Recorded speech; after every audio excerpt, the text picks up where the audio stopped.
la première fois depuis 20 ans, les Birmans ont été appelés aux urnes. Ces images ont été tournées dans des bureaux de vote ouverts aux journalistes, sous contrôle de la junte.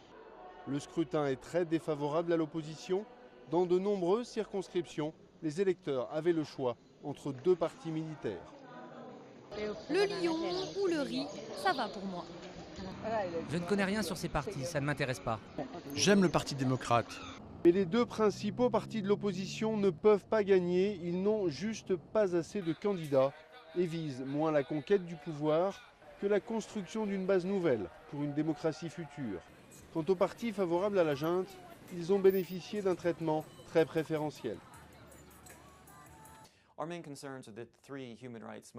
Nos principales inquiétudes concernent les trois droits fondamentaux liés aux élections.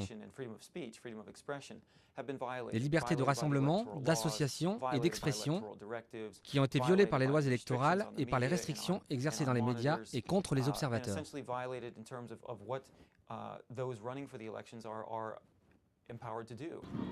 La junte birmane a fermé le pays aux observateurs et journalistes étrangers et promet d'avancer vers la démocratie.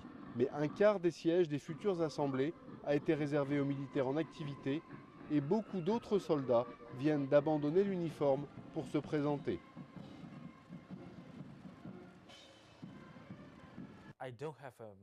Je n'ai pas beaucoup d'espoir pour des changements après les élections. Il y aura un gouvernement civil, mais les militaires resteront très influents. La résidence surveillée de la figure de l'opposition Aung San Suu Kyi prend fin en principe la semaine prochaine.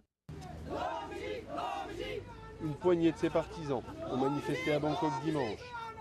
Mais même si certains espèrent plus de sa libération que de l'élection elle-même, difficile d'imaginer le rôle que la dissidente tiendra à l'avenir dans la vie politique de son pays.